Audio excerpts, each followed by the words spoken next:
खबर देखने से पहले इस चैनल को सब्सक्राइब करें। पेंडेमिक के बाद हर बिजनेस पर काफी गहरा असर हुआ है। यहाँ तक स्टॉक मार्केट की हालत कितनी खस्ता है यह कौन नहीं जानता। यदि शेयर मार्केट के बारे में अनुभवी व्यक्ति हमें शेयर मार्केट के रिस्क से लेकर कौन सा खरीदे कौन सा बेचे कब कैसे सभी की जानकारी दे तो खासतौर पर यंग जनरेशन को जिसे इस फील्ड पे आने की रुचि है पर वह हिचकिचा रहा है। फंडेवाला सिक्योरिटी लिमिटेड द्वारा अवेयरनेस प्रोग्राम का आयोजन किया गया जिसमें chief guest Blue Ocean limited के Ashish Maheshwari, social activities Dilip Desai, Khandwala security Mumbai से NSE ब्रोकर परेश खानवाला, उनके सुपुत्र प्रणव खानवाला, साथ ही रणीव मनसत्ता ने कार्यक्रम में उपस्थित इस कोरोना काल के बाद स्टॉक मार्केट की अधिकतम जानकारी दी। देखिए हमारी यह खबर। तो आप भी क्यों वंचित रहते हैं, देखिए हमारी यह एक्सक्लूसिव खबर।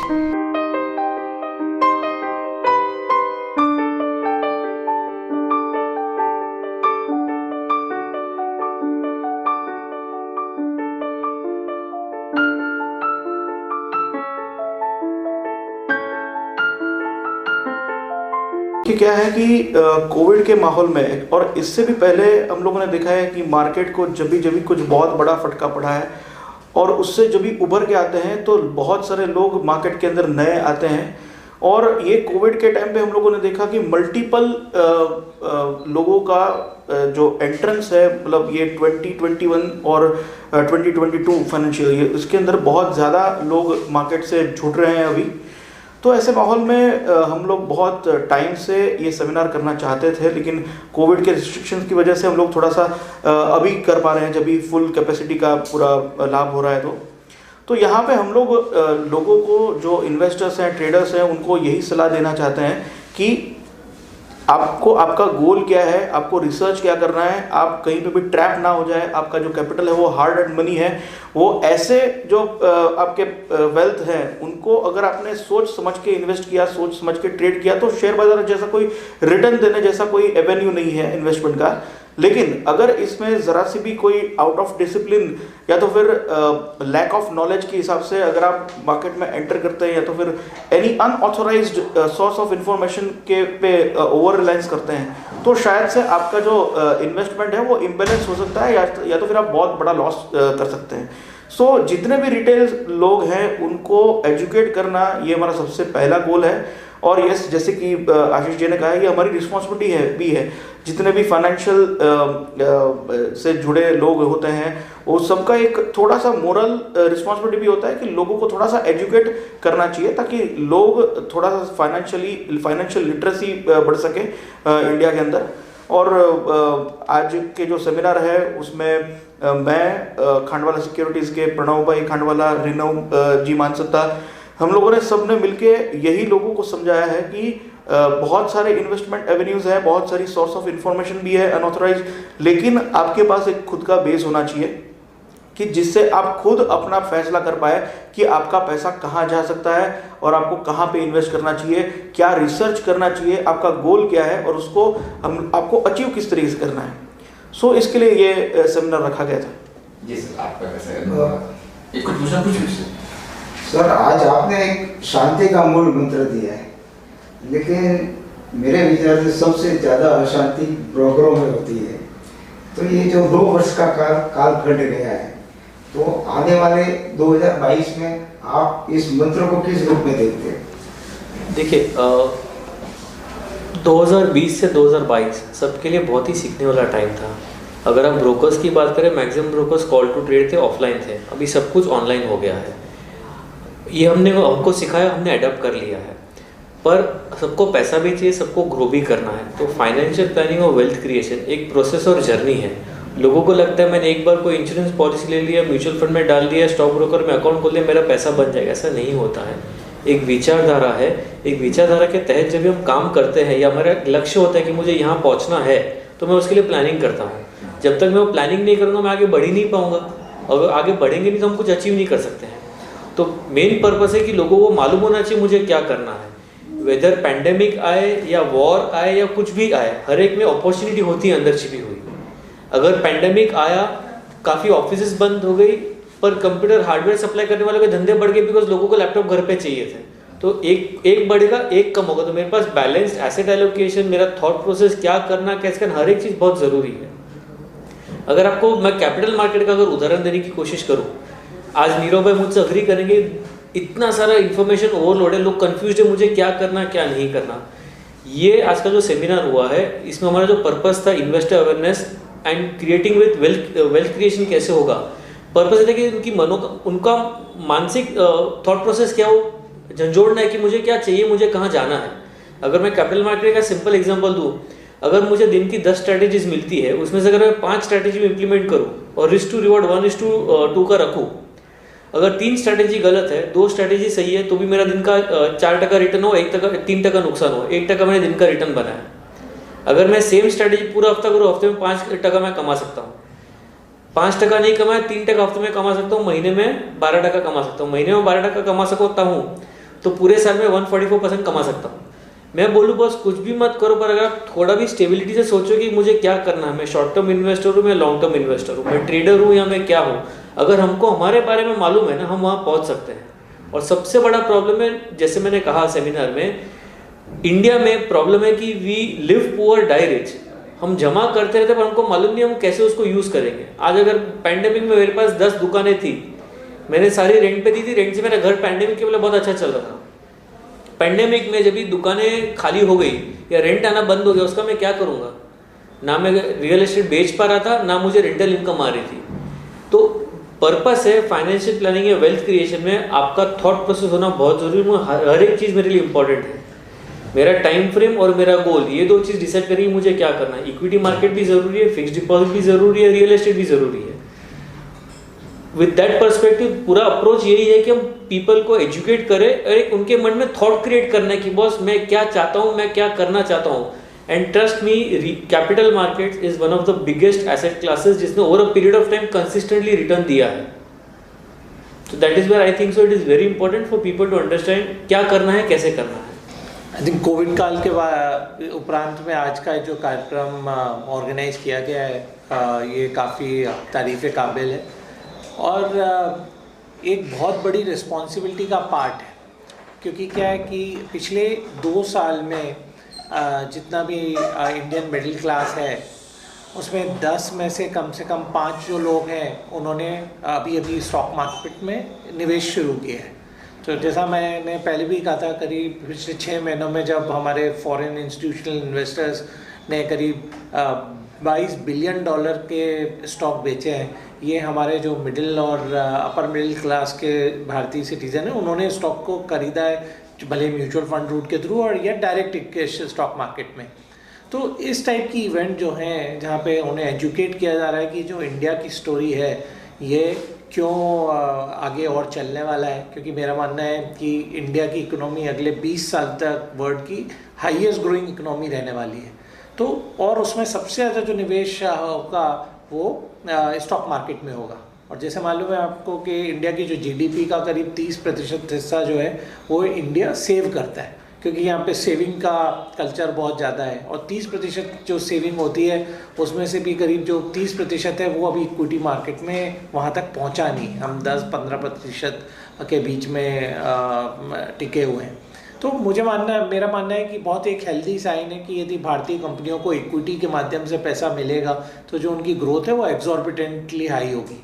बट पिछले कुछ सालों का जो एक एक्सपीरियंस है कि लोगों ने स्टॉक मार्केट में बहुत जल्दी पैसा कमाने के चक्कर में काफ़ी सारा नुकसान भी लोग कर लेते हैं, क्योंकि बहुत ज़्यादा शॉर्ट टर्म में ट्रेडिंग करते हैं। जबकि स्टॉक मार्केट में यदि पेशेंस रखेंगे और कैलकुलेटेड और लर्निंग के साथ करेंगे तो बिल्कुल पैसा यहाँ पे बनने की बहुत अपॉर्चुनिटीज़ हैं।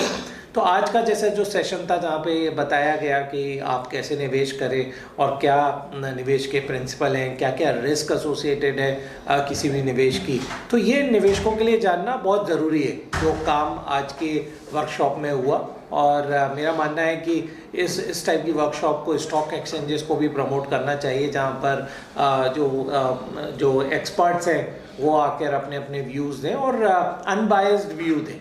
तो ऐसा नहीं है कि हम किसी एक सर्टन डायरेक्शन में एक व्यू दें।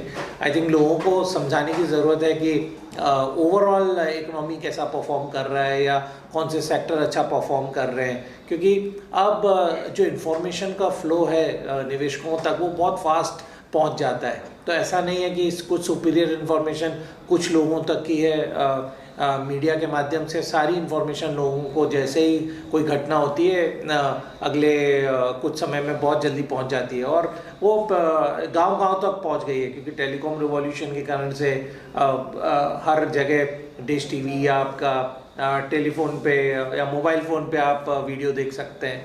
तो उस इंफॉर्मेशन फ्लो में से अपने काम की क्या चीज़ निकालना, कब किसी के निवेश को करना और कब निकालना, ये बहुत ज़रूरी एक स्किल सेट है जो स्टॉक मार्केट में भी जो निवेश करते हैं उनको आना चाहिए। तो आज ये प्रयास यही था कि इन सारी चीज़ों के बारे में जितने भी पार्टिसिपेंट थे उनको सबको बताया गया और मेरा बहुत बहुत आभार जो ऑर्गेनाइजर जिन्होंने ये प्रोग्राम को ऑर्गेनाइज़ किया। देखिए सर जी, आप क्या कहेंगे सर, आज के दौर में जहाँ पे मतलब सोशल मीडिया इतनी हावी है, सब कुछ नॉलेज मिल जाता है, फिर भी इस तरह का सेमिनार करना कितना जरूरी था, कितना आवश्यक था? देखो, ये एक अवेयरनेस प्रोग्राम था जिनके मुख्य स्पेशल गेस्ट जो थे, मुख्य अतिथि आशीष महेश्वरी जी ने, और ये खानवाला सिक्योरिटीज़ के प्रेरित प्रोग्राम था। बेसिकली स्ट्रेटेजी जो गलत होती है मार्केट में, लोग जो वेव में आ जाते हैं, रूमर में आ जाते हैं, उनको कैसे अवॉइड किया जाए और सच्ची स्ट्रेटेजी कैसे फिक्स किया जाए, तो टाइमिंग के हिसाब से कैसे ट्रेड करना, वो टेक्निकल नॉलेज नीरव ने दिया।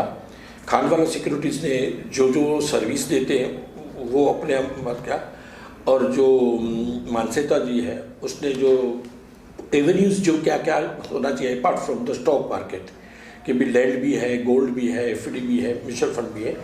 तो टाइमिंग्स यहाँ इंडिया का अभी क्या है कि पेंडेमिक गया तो वॉर आ गया, तो इस सिचुएशन में India is a growing country, GDP बढ़ा, जीडीपी का सेविंग हो रहा है ऐसा बोला, लेकिन तुमने राइट इंस्ट्रूमेंट कौन सा लेना है कि भी ये माहौल में आप बोला कि सेल चल रहा है स्टॉक मार्केट में, तो डिलीवरीज लो, नो कि आप लीवरेज या तो ये करके फ्यूचर ऑप्शन रिस्की है, स्टॉक ऑप्शन, तो ये सब जो लाल बत्ती है वो मैसेज जी ने बोला। कंसोलिडेशन के बाद मार्केट में जो लेना चाहते हैं वो किस तरह लेते हैं तो जल्दी प्रॉफिट होता है, वो नीरव ने सिखाया। ये जो भाई थे हमारा रीनव मानसेता, उसने कैसे कि भी एक माइंडसेट नक्की करो कि अब क्या करना है, किसके लिए हम ये कर रहे हैं, बच्चों की पढ़ाई के लिए, शादी के लिए या पेंशन के लिए, माइंडसेट नक्की करके करोगे तो कितना सारा ग्राउंड क्लियर हो जाएगा। और मैं तो एक पहले करता था स्टॉक मार्केट, अभी है नहीं क्योंकि मैं I am retired person, but ये मेरे सोशल काम में आता है कि मैं अवेयरनेस प्रोग्राम करूँ। तो ये प्रोग्राम में मुझे सबका सहकार मिला, ये खानवाला सिक्योरिटीज़ का और इसका। तो आज लोग कुछ लेके गए हैं, जिसके बोला किसको आप पानी पिलाओ 2-3 घंटा वो रिलीफ रहेगा, लंच कराओ तो 1 दिन जाएगा, कोई गिफ्ट दे दो तो 1 साल याद करेगा, लेकिन ज्ञान दे दो, नॉलेज दे दो तो वो पूरी जिंदगी याद रखेगा कि कैसे ये सब मिलता है। तो वो देने का प्रयास किया आज। यंग जनरेशन कितना सपोर्ट कर दिया आपको? यंग हाँ, तो देखो आज ट्रेंड क्या हो गया कि गूगल आ गया, व्हाट्सअप, इंस्टाग्राम, तो सब खुद का एक बिजनेस करते हैं फैलावा बढ़ाने के लिए। यूट्यूबर्स बढ़ गए हैं जो अनऑथोराइज्ड है। आज सेबी ने क्या किया, मैंडेटरी किया कि 2013 के बाद एक मैंडेटरी है कि रिसर्च एनालिस्ट है, तो जो रजिस्टर्ड रिसर्च एनालिस्ट है, रजिस्टर्ड इन्वेस्टमेंट एडवाइजर है, सर्टिफाइड फाइनेंशियल प्लानर, वो ही पब्लिक में टिप्स दे सकता है और उनके कुछ मतलब कमाई का साधन। लेकिन आज जैसे कि इलीगल डॉक्टर्स है विलेज में, कोई हद्दी के सब दे देते, ऐसे यूट्यूबर्स, ऐसे टेलीग्राम चैनल बढ़ गए। तो ऐसे में यूथ जो है उसको मैं कहता हूँ ऐसे सेमिनार में आए, ऐसे एक्सपर्टीज के पास जाए। जैसे कि apart from stock market, Maheshwari ji एक दूसरा भी एक बिल डिस्काउंटिंग का भी वो करते, तो उसका कॉन्सेप्ट मुझे और एक सेमिनार में समझाना है। तो अलग अलग एवेन्यूज़ का लाभ ले, लोग स्टॉक मार्केट के सट्टा किए में न जाए यूथ, तो जस्ट लाइक वो तो ये पबजी जैसा हो जाएगा है, क्योंकि इसमें तो ये जो जैसे कि ये ब्लू शी के ऐसा कुछ गेम था, उसमें लोग सुसाइड करते थे, पबजी में करते। हमको इसमें सुसाइड करने देना नहीं है यूथ को, इसलिए हमने रास्ता ये चुना कि भले ही हाजिरी कम हो, आज 250 लोगों से हाजिरी से हम लोग ऐसा था कि चलो आज आएंगे, लेकिन ये सेरेमनीज, गर्मी और ये मौसम पर मार्केट घबराए हुए लोग, वॉर से घबराए हुए, लेकिन इतने लोग को हमने कन्विंस, जो हमारा संदेश महेश्वर जी का, नीरव का, प्रणव का देना ये जरूरी था, ये हमने लिया, उसका संतोष है हमको। फ्यूचर में इस तरह सेमिनार करोगे आप आगे भी? जरूर करेंगे, देखो हम थकते नहीं हैं, हम रुकने वाले नहीं हैं, क्योंकि ये माहौल जो है ना जिस तरह से डेवलप हो रहा है स्टॉक मार्केट में, देखो LIC का इशू आ रहा है, पहले इंडिया में 2 करोड़ डीमेट अकाउंट थे, अभी 10 करोड़ है, व्याप बढ़ रहा है, लोग लाभ लेंगे, इलीगल लाभ लेंगे, तो ऐसे न है, और लिटरेसी फैले, और लिटरेसी से ही फायदा है इंडिया में, तो ये एक जरूरी था। बोरीवली में करेंगे या कहीं और भी? नहीं, बोरीवली, अंधेरी, हम सेंट्रल में, साउथ मुंबई में, सभी जगह, आउट ऑफ महाराष्ट्र भी करते हैं, आउट ऑफ मुंबई भी करते हैं, विद इन महाराष्ट्र, सब जगह करते हैं। Okay sir. मैं प्रणव खांडवाला और मेरे साथ मेरे पिताजी मिस्टर परेश खांडवाला। आज की तारीख में मार्च आफ्टर कोविड हम लोग ने एक इन्वेस्टर अवेयरनेस प्रोग्राम ऑर्गेनाइज किया है in association with Nirav Desai, who's a certified research analyst, and Rinav Manseta, who's एक certified financial planner, and हमारे chief guest mister Ashish Maheshwari, who's part of the Blue Ocean Strategic Group। तो आज का कार्यक्रम actually primarily focus था कि लोगों को बुला के एक अवेयरनेस, बेसिक अवेयरनेस क्रिएट करने का कि मार्केट क्या है, अपॉर्चुनिटी क्या है, करंटली क्या चल रही है, क्या सिचुएशन हो रहा है, क्या अपॉर्चुनिटीज़ बना सकते हैं, और एक एजुकेशनल बैकग्राउंड भी थोड़ा दिया कि टेक्निकल एनालिसिस पे कैसे हम लोग एक अपॉर्चुनिटी बना सकते हैं। उस तरह से हम लोग ने एक एजुकेशनल प्लेटफॉर्म बनाया है और अच्छा रिस्पॉन्स मिला, लोग आए। अभी आगे जाके भी हम लोग बहुत और ऐसे इन्वेस्टर अवेयरनेस प्रोग्राम करेंगे और purpose would be to go and connect with people and get more and more, give more and more education and advice depending on what scenario it is. Sir मैं एक चीज जानना चाहूँगा, sir ने last में जो बोला मुझे 2 चीज बहुत अच्छी लगी थी। एक तो सिर पे बर्फ रख के धंधा करना, यानी ठंडे दिमाग से करना। करेक्ट। दूसरा एक जो लोकल लैंग्वेज होती है, जो हमारी लैंग्वेज आती है, हिंदी में हो या गुजराती। करेक्ट। आपने कितना कुछ प्रेरित किया, कितना कुछ सीखा सर से? डेफिनेटली। तो मेरे पिताजी ने उनसे, फादर से लर्न किया। मैंने, मेरे ब्लड में तो ब्रोकिंग उनसे ही आई है। तो देख के स्टोरीज सुन के, रिंग की स्टोरीज, टाटास की स्टोरीज, और हाउ कॉर्पोरेट्स के साथ कैसे उन लोग ने डील किया है। हम लोग जब पहले दिवाली में कैसे बनाते थे, तो वो कॉर्पोरेट्स को जाके हम लोग लंच लेते थे, ये सब देख के कैसे बात करते थे, वही सीखा है। तो मैं 2002 से जब से बिजनेस में आया हूँ, यही सब देख के ही आया हूँ। तो जैसे बोलते ना, कोई एक्टर का बेटा प्रोबेबली एक्टर ही बनता है, तो एक इन्वेस्टमेंट एडवाइजर या ब्रोकर का बेटा मैं उसमें ही गया। तो मेरे को ये धंधा उनसे ही मैं सीख के आया हूँ। और दूसरा, यस, ठंडा दिमाग। हमारा मार्केट बहुत वोलेटाइल है, बहुत सारी न्यूज़ होती है, every minute, every second things change.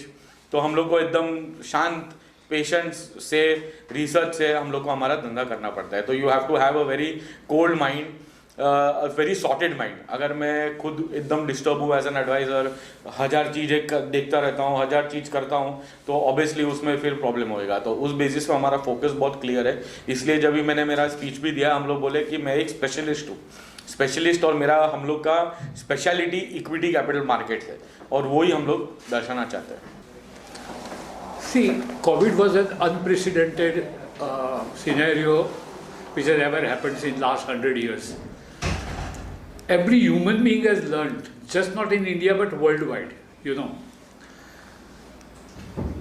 One of the reasons of this seminar also, you can meet physically to the people, because that was not possible in last particularly 2 years, I'm personally of an opinion of that it was a very learning curve. It was a great learning curve for every business, every individual, every family, every, name a student to the work at home. A culture was never a, ever anybody has thought of. सुबह में बच्चा उठा, पिताजी बोलता था अरे school जा जल्दी उठ भाग. आज धंधा वाला आदमी है तो बोलता था अरे जल्दी उठ तेरा नौकरी का टाइम हो गया. वहाँ बोलते थे चलो ऑफिस जाना है. भाई ना कोई बोलता था ना किसको जवाब देना पड़ता था. See, look at the change. In just that 2 years of it, basically a COVID situation. Certainly, there was a lot of difficulties in all respect, everywhere. People have suffered. But it was again, I'm repeating, it was a great learning curve for everybody, and things started changing. People have become habitual of basically living under that scenario and that circumstances as well, whichever has been imagined, कि 24 घंटा और 365 दिन एक ही घर में बैठ के husband wife is together, ना हस्बैंड बाहर जाता है तो उसको भी सिर पे लगेगा अरे बॉस ये क्या है रखा दिन बैठा पड़ा है मेरे साथ. Anyway, we were in a stock market, so 9 o'clock to the 3:30 market starts, so you are in your office room or whatever it is,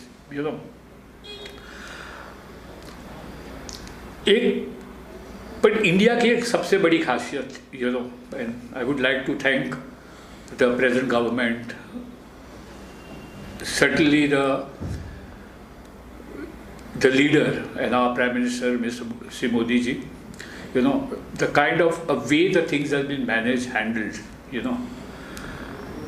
is really remarkable, and we have become a kind of an example in the world market as far as the vaccination goes. 130 crore people where you have to basically cover 80% of the population, in just span of an 18 months. It's a great challenge.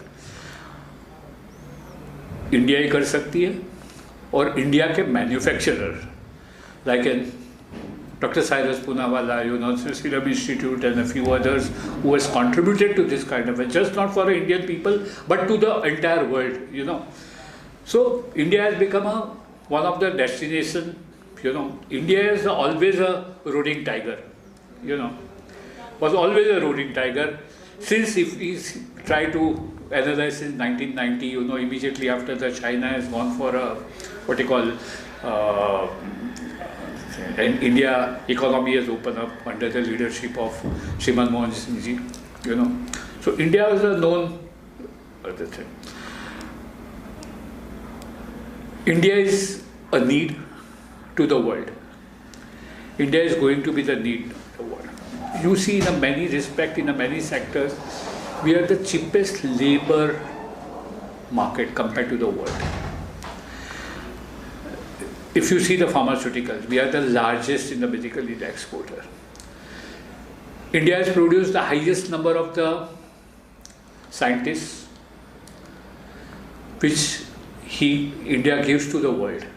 Best of the pharmaceuticals world, you see the Indian scientists are. Today you see the Amazon, the best of the best, the largest companies, CEOs are of basically Indian. So we certainly take a proud, for India and for Indians, everybody who has contributed in some manner in this last difficult 2 years, in between this Ukraine war of last 16 or 17 days often, which is a little bit question marks left on everybody's mind, just not in basically India related to the stock market,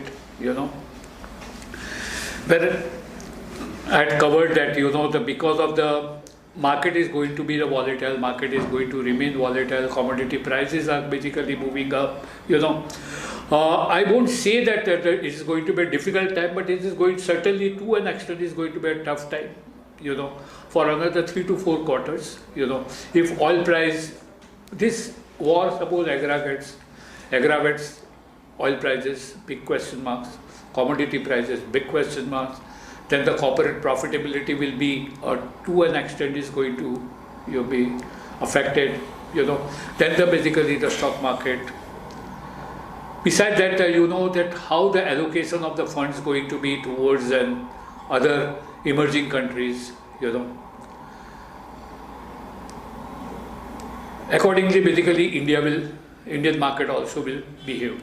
But we at Khandwala Securities, we are of an opinion, probably the FIs will remain continuous seller for some time. DII will be a continuous buyer, We have to live with the volatility.